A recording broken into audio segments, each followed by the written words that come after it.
चलिए बेटा स्टार्ट करते हैं एनसीईआरटी के सेकंड पार्ट का क्वेश्चन नंबर 14 से।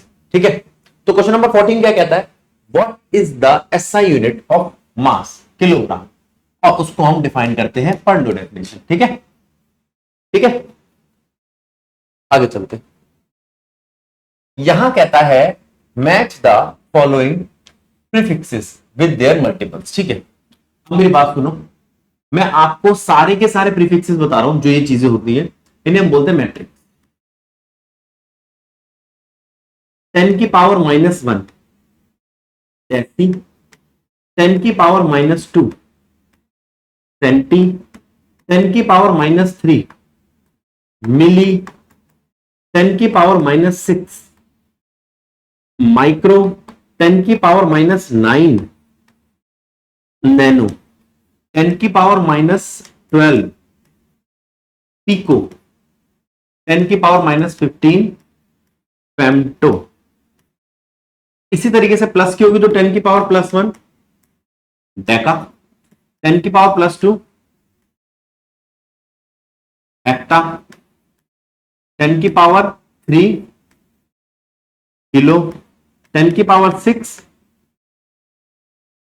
मैक्रो, मिलियन, मेगा, कुछ भी नाम से आ सकता है, 10 की पावर 9 नैनो, ओ सॉरी -9 होता है, गीगा, 10 की पावर 12 टेरा। बस ठीक है, अब इसमें से आपका होमवर्क हो जाता है कि इसमें से खुद ढूंढो और देखो इन सबको इनसे मैच करो। चलिए अगला क्या रहा है, what do you mean by significant figure. Significant figure क्या है उसकी डेफिनेशन यहां पढ़ लेना। सिग्निफिकेंट फिगर का मतलब होता है अगर हमें कोई मैथमेटिकल फिगर मिलती है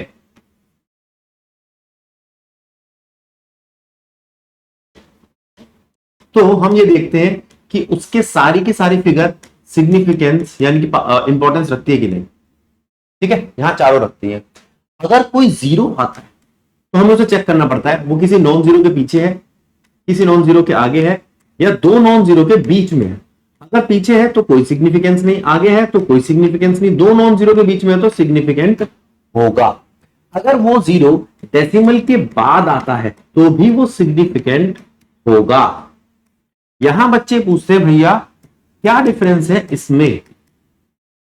बेटा इसमें डिफरेंस ये है कि इसमें मैं डेसिमल के बाद 1 तक, इसमें डेसिमल के बाद 2 तक, और इसमें डेसिमल के बाद 4 तक मैं मेजर कर सकता हूं। तो यहां सिग्निफिकेंट फिगर 2, यहां 3 और यहां 5। समझे? दोबारा ध्यान दो, सिग्निफिकेंट फिगर। ठीक, अब बारी आती है अगर कोई ऐसा नंबर हो 6.022 10 की पावर 23, तो वहां पे 10 की पावर को मत देखना, इसी से सिग्निफिकेंट फिगर हमें पता चल जाए। इसी के साथ मैं आपको एक चीज और समझा देता हूं, साइंटिफिक नोटेशन। इसी से याद आया मेरे को, साइंटिफिक नोटेशन। अगर मैं ये नंबर लिखता हूं 45432, तो ये साइंटिफिक नोटेशन में तब कन्वर्ट होगा जब नॉन जीरो के बाद डेसिमल आए या डेसिमल से पहले सिर्फ एक नॉन जीरो नंबर हो। अच्छा, आपको पता होगा डेसिमल अगर यहां से उठा के यहां लाना है तो पावर 10 की पॉजिटिव होती है, या इसमें हो तो यहां पर मैं इसको पीछे ले जाऊंगा तो ये बन जाएगा 4.7 10 की पावर 1 2 -2। तो इसकी सिग्निफिकेंस कितनी आएगी, सिग्निफिकेंट फिगर 4, और इसकी सिग्निफिकेंट फिगर कितनी आएगी 2। चलाओ इसको, ठीक है। चलिए अब हम सिग्निफिकेंट फिगर के क्वेश्चन देख लेते हैं एक बारी। जैसे ये है तो आप इसको लिख सकते हो 4.8 1 2 3 10 की पावर -3, तो यहां सिग्निफिकेंट फिगर 2 आती। इसको आप कैसे लिख सकते हो 2.34 10 की पावर 1 2 3 4 5, तो यहां सिग्निफिकेंट फिगर इससे देखी जाएगी, इस 10 की पावर से नहीं। अब मैं इसका कुछ भी कर लूं, अगर आप कहो भैया इसको भी साइंटिफिक नोटेशन में लिखो, सिग्निफिकेंट फिगर पे कोई फर्क नहीं पड़ता। यही बताया था, अगर जीरो दो नॉन जीरो के बीच में आते हैं तो सिग्निफिकेंट फिगर पे कोई फर्क नहीं पड़ता। ठीक है, बाकी का आप खुद ट्राई करना। ये क्वेश्चन खुद ट्राई करना। अब देखो, राउंड अप का मतलब क्या होता है? राउंड ऑफ सुना होगा आपने। मान लो ये एक नंबर, वो कहता है इसको 3 सिग्निफिकेंट फिगर तक लेके जाओ, तो आपको नंबर डिलीट करना पड़ेगा, क्योंकि यहां मुझे 5 सिग्निफिकेंट फिगर दिखाई दे रही है। मुझे 6 भी डिलीट करना पड़ेगा, 1 भी डिलीट करना पड़ेगा, तब जाके मेरा काम बनेगा। तो जैसे ही मैंने 6 डिलीट करा, तो 6 5 से बड़ा है, तो वो आ गया 34.21। अब इस 1 में मैंने ऐड किया और बना दिया इसको 2। अगर आपका डिलीटिंग डिजिट 5 से बड़ा हो तो उसमें एक ऐड कर दो। अब डिलीटिंग डिजिट 5 से बड़ा नहीं है तो लास्ट डिजिट में कुछ ऐड मत करना। ठीक है, मैं अपनी तरफ से क्वेश्चन ले लेता हूं, जैसे 17.342629। ठीक, अगर मैं 9 को डिलीट करता हूं तो इसको बढ़ाना पड़ेगा।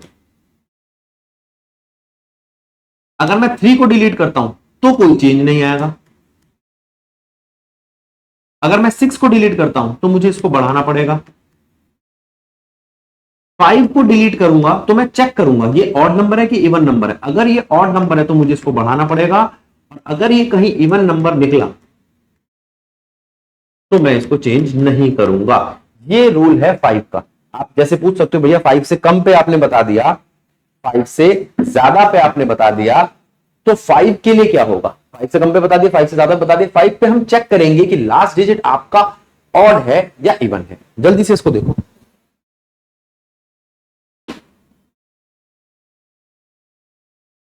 ठीक है, चलिए पीछे जाना होगा, हमने क्वेश्चन छोड़ दिया पीछे, क्वेश्चन नंबर 17। कहता है एक सैंपल है पानी पीने का जिसमें हमने देखा कि क्लोरोफॉर्म मिला हुआ है। तो पहले तो क्लोरोफॉर्म लिखो और उसका मोलिकुलर मास निकालो। Molecular mass of chloroform calculate करना है आपको, मुझे याद है। सपोज टू बी कार्सिनोजिन, जो कैंसर वगैरह करता है नेचर में। तो लेवल ऑफ कंटेमिनेशन इज, कितना कंटेमिनेशन है? 15 पार्ट पर मिलियन। अगर 15 पार्ट पर मिलियन को मैं खोलूं तो 15 बाय मिलियन। ऊपर वाली चीज होगी आपकी सॉल्यूट, नीचे वाली चीज होगी आपकी सॉल्यूशन। तो अगर आप चाहो तो यहां से सॉल्वेंट भी निकाल सकते हो, यानी कि ए। ठीक है, वो कितना होगा? 10⁻⁶ माइनस 15, यानी कि 9999985।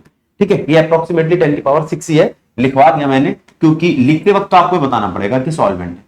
अब आप लेट करो mass of solution, let mass of solution 10⁻⁶ gram.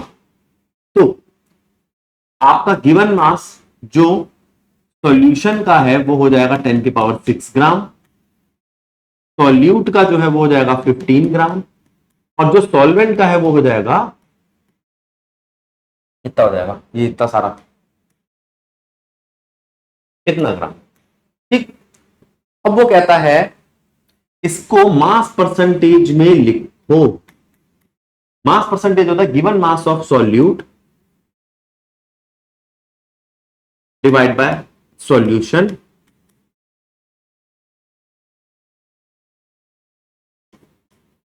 Into में 100। अब गिवन मास ऑफ सॉल्यूट है 15, सॉल्यूशन है 10⁻⁶ इंटू में 100।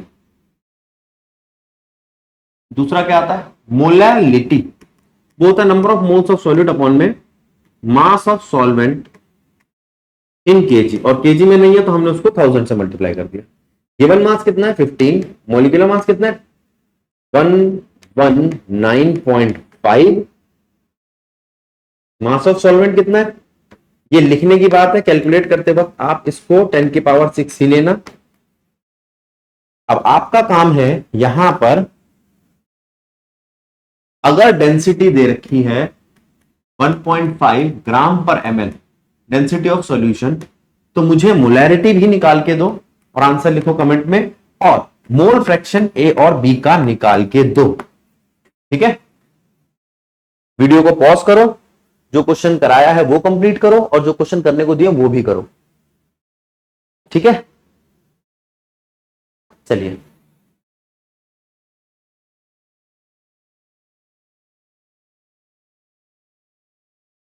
अब वो कहता है जो ये डेटा दे रखा है, इस डेटा में दिखाई दे रहा है नाइट्रोजन और ऑक्सीजन का मास जो है वो मल्टीपल में चल रहा है, ठीक है।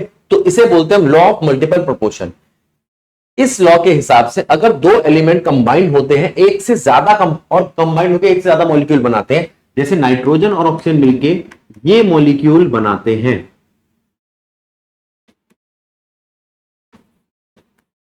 तो जब कंबाइन होकर एक से ज्यादा मॉलिक्यूल बनाते हैं तो वो किस रेशो में बनाते हैं? स्मॉल होल नंबर की रेशो में, जैसे 1:1, 2:3, 1, तो इन सब ये एक दूसरे के मल्टीपल्स हैं। ये एक दूसरे के, नाइट्रोजन 14 का पहाड़ा चला रहा है और ऑक्सीजन 16 का पहाड़ा चला रहा है, ठीक।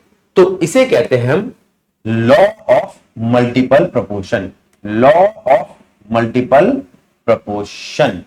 अच्छा, अब आपका काम है बताना कि इनमें से ये किसकी रेशियो है।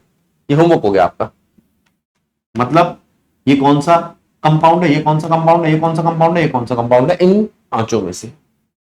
अगला क्वेश्चन आता है फिल इन द ब्लैंक्स। लो, ये फिर यूनिट कन्वर्जन आ गया। 1 किलोमीटर को कन्वर्ट करो मिलीमीटर में, करके दिखाते हैं। 1 किलोमीटर को आप लिख लो, क्या लिखोगे? पहले किलो को खोलो 1000, metre as it is, millimetre में कन्वर्ट करना है, मिली से मल्टीप्लाई, मिली से डिवाइड। अब अगर ये किया है आपने तो मिली ऊपर चला जाएगा, 1000 तो वो था ही, 10 की पावर -3 ऊपर जाकर +3 बन गया, तो ये बन गया आपका 10 की पावर 6 मिलीमीटर। अब अगला क्वेश्चन, उसी किलोमीटर को कन्वर्ट करो पिकोमीटर में, कोई दिक्कत नहीं है, अपना किलो वही 1000 है। पिको इस बार 10 की पावर -12 बन जाएगा, जो ऊपर जाके 10 की पावर +12 बन जाएगा। मीटर तो लिखना भूल ही गया।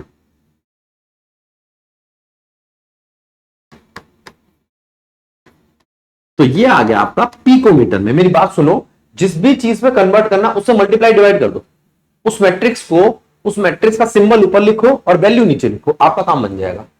अब जैसे मैं ले रहा हूं यहां पर, थर्ड केस और ले लेते हैं। 1 मिलीलीटर को कन्वर्ट करो लीटर में, तो 1000 लीटर, और फिर डेसी में तो 1000 लीटर, मल्टीप्लाई में डेसी, डिवाइड में डेसी की वैल्यू, हो गया। अच्छा, क्यूब है सॉरी, तो यहां क्यूब आ जाएगा, ऊपर जाके माइनस प्लस बन जाएगा। ये आ गया आपका क्यूबिक डेसीमीटर, ठीक है।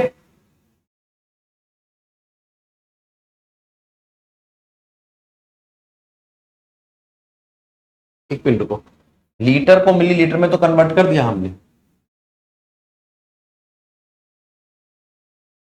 मैं आपको इसके लिए 1 मिलीलीटर इक्वल होता है 1 डेसी क्यूबिक मीटर के, और 10 की पावर -3 क्यूबिक मीटर के, और 10 की पावर +3 क्यूबिक सेंटीमीटर के। इसको लर्न कर लो बेटा। मैंने ध्यान नहीं दिया, मैंने डेसी लीटर में कन्वर्ट कर दिया।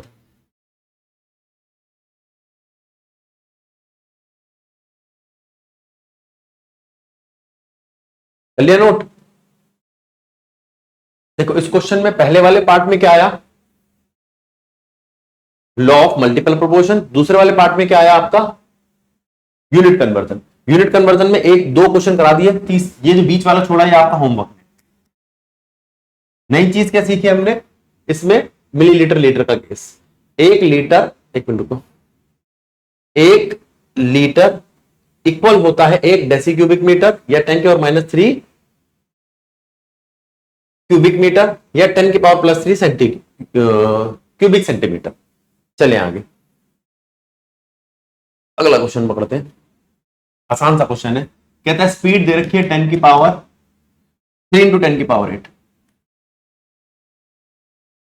टाइम दे रखा है 2 नैनो सेकेंड। नैनो को खोलना चाह रहा था, बस यूनिट चाहता था आपसे। तो डिस्टेंस क्या होता है? Speed into time. इसके आगे कैलकुलेट आप खुद करेंगे, ठीक है। नीचे आंसर लिख के मेरे को कमेंट करेंगे। क्वेश्चन नंबर 23, इस क्वेश्चन पे ध्यान दो। ए रिएक्ट करता है B2 से और देता है AB2। ये एक एटम है जो एक ही मॉलिक्यूल O2 के मॉलिक्यूल से रिएक्ट करता है, तो रेशियो तो 1:1 बन गई। इसका 1 मोल है और इसका भी 1 मोल है। इस बात को समझो, इसका एक एटम, इसका एक मॉलिक्यूल, इसका 1 मोल, इसका 1 मोल। अब क्वेश्चन देखो क्या कहता है। क्वेश्चन कहता है 300 एटम 200, तो 300 और 200 में से कौन लिमिटिंग है? साफ दिखाई दे रहा है 200 लिमिटिंग रिएजेंट है। फिर से 2 मोल और 3 मोल में से कौन लिमिटिंग है? 2 मोल और 3 मोल में से कौन लिमिटिंग रिएजेंट है? 2 मोल। 100 एटम में से कौन लिमिटिंग है? कोई नहीं। 5 मोल और 2.5 मोल में से कौन लिमिटिंग है? 2.5। 2.5 और 5 मोल में से कौन लिमिटिंग है? 2.5। ठीक है, आसान सा बच्चे वाला क्वेश्चन है।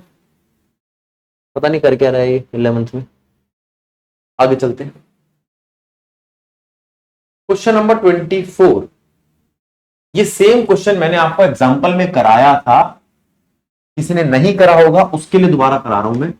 नाइट्रोजन रिएक्ट करता है 3 हाइड्रोजन से और देता है 2 NH3। मैं जानता हूं यहां पर रेशियो जो हमारी बनती है वो बनती है 28 ग्राम, 6 ग्राम और 34 ग्राम। ठीक, मॉलिक्यूलर मास निकालोगे इनका यही आएगा। क्वेश्चन क्या कहता है? क्वेश्चन कहता है अगर ये 2 kg हो, ठीक है, ये 1 kg हो, ठीक है, तो ये कितना kg होगा? यहां इसकी रेशियो इस रेशियो से नहीं मिल रही, तो लिमिटिंग रिएजेंट निकालना पड़ेगा। तो हमने क्या किया, 28 ग्राम नाइट्रोजन को चाहिए हाइड्रोजन 6 ग्राम, ठीक है, तो 2 किलो को कितना चाहिए होगा?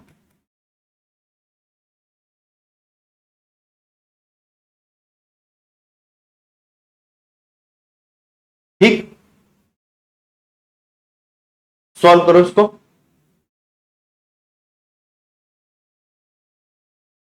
बेटा जैसे कैलकुलेशन मैं बीच में छोड़ता हूं तुम मत छोड़ा करो, एग्जाम तुम्हारा मेरा नहीं। मुझे तो वैसे भी याद है। ये आ गया आपका 0.42, तो ये बन गया आपका 420 ग्राम। ठीक है, मुझे हाइड्रोजन चाहिए 420 ग्राम। मेरे पास हाइड्रोजन है कितनी? 1 किलो। हाइड्रोजन तो एक्स्ट्रा पड़ गई, तो आप कहोगे H2 एक्सेस में है। लिमिटिंग कौन है? Nitrogen is limiting reagent. बात को समझो, और जो लिमिटिंग रिएजेंट होता है वही बनाता है NH3। अब आप लिखोगे 28 ग्राम नाइट्रोजन बनाता है NH3, कितना? 34 ग्राम। तो 2 किलो कितना बनाएगा?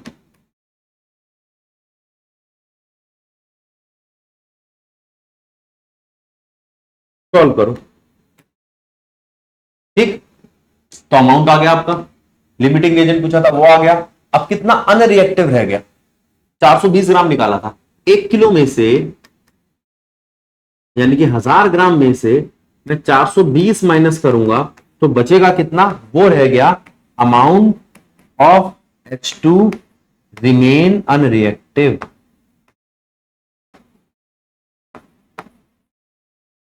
समझिए इस क्वेश्चन को, फिर आगे बढ़ते हैं। चलिए, अब क्वेश्चन कहता है 0.50 मोल NaOH Na2CO3 और 0.50 मोलर Na2CO3 में क्या डिफरेंस है? जरा ध्यान दो। जब मैं बात करता हूं 0.50 मोल की, तो इसका मतलब है उसमें कोई वॉल्यूम फिक्स नहीं है। यहां जब मैं बात करता हूं तो 0.50 मोल 1 लीटर सोल्यूशन के अंदर है, तो यहां वॉल्यूम फिक्स हो गया। जो इसका सोल्यूशन बन रहा है, जो भी इसका सोल्यूशन बन रहा है वो 1 लीटर का होगा, और इसमें वो मेंशन नहीं है। ये दोनों में डिफरेंस है। अच्छा, हाइड्रोजन रिएक्ट करता है ऑक्सीजन से और बनाता है H2O। हाइड्रोजन रिएक्ट करता है ऑक्सीजन से और बनाता है H2O। तो ये 2 हाइड्रोजन ले लिए मैंने, तो 2 मोल इसके 1 मोल इसका दे रहा है 1 मोल इसका, ठीक, 2 वॉल्यूम इसके, 1 वॉल्यूम इसका दे रहा है 1 वॉल्यूम इसका, या गड़बड़ कर दी, यहां 2 आना है। अब देखो,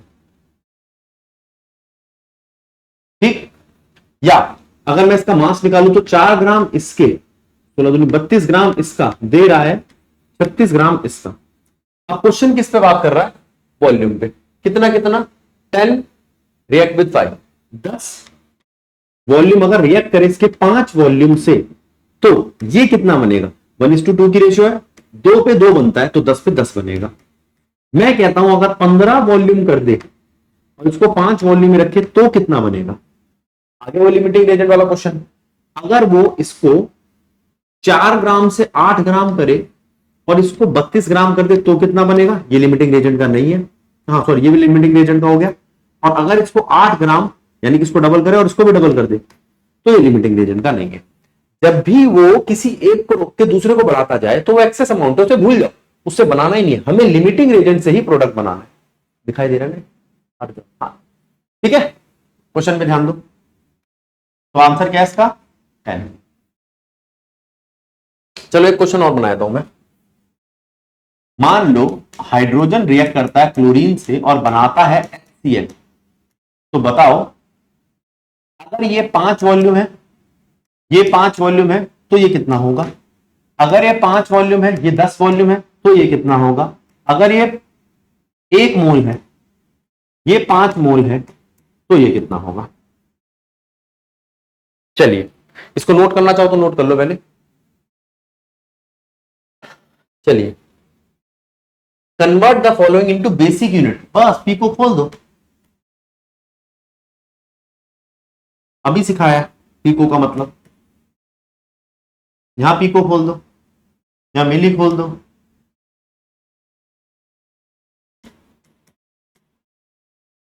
ठीक, आसान क्वेश्चन है। आगे चलते हैं। Which of the following will have the larger number of atoms? तो आप एक काम करो, ये देखो यहां गिवन मास कितना है? 1 ग्राम। तो यहां पे हम नंबर ऑफ मोल्स निकालेंगे, given mass divide by gold का mass, given mass divide by sodium का mass, given mass divide by lithium का mass, given mass divide by chlorine का मास। सबसे पहले बताओ किसका एटॉमिक या मॉलिक्यूलर मास सबसे कम है? मैं जानता हूं लिथियम का। अगर ऐसा है तो इसके नंबर ऑफ मोल्स सबसे ज्यादा है लिथियम के, और इसके नंबर ऑफ मोल ज्यादा है तो उसके नंबर ऑफ एटम्स भी सबसे ज्यादा। उसने क्या मांगा था? लार्जेस्ट। तो किसके लार्जेस्ट एटॉमिक नंबर होंगे वो पता चल गया हमें।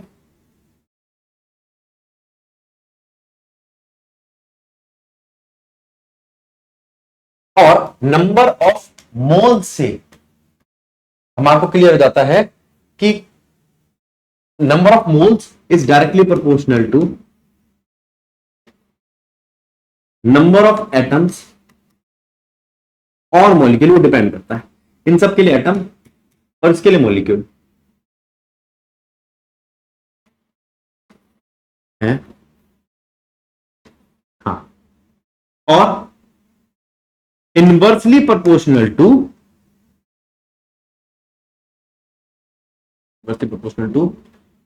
एटॉमिक मास या मॉलिक्यूलर मास। जिसका एटॉमिक मास या मॉलिक्यूलर मास ज्यादा होगा, मान लो यहां पर लार्जेस्ट की जगह लीस्ट रखता तो हम इसको पकड़ लेते गोल्ड को। गोल्ड चेक कर लेना, फिर भी 197 यू के आसपास होता है, ठीक है। ग्राम में चल रहा तो ग्राम में चलाओ मोल के लिए। सोडियम 23 होता है, क्लोरीन होगा एक का 35, 35 70 71। चेक करो और हो जाए तो बताओ।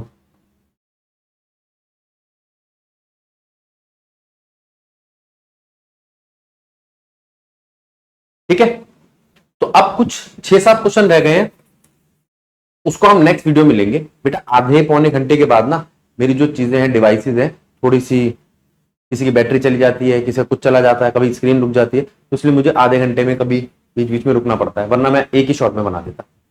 तो कोई दिक्कत भी नहीं है, आप भी थोड़ा रिलैक्स करो और अगले क्वेश्चन का वेट करो। हम क्वेश्चन नंबर 29 से 34 यानी 36 है लेंगे नेक्स्ट पार्ट में। तब तक के लिए राधे राधे।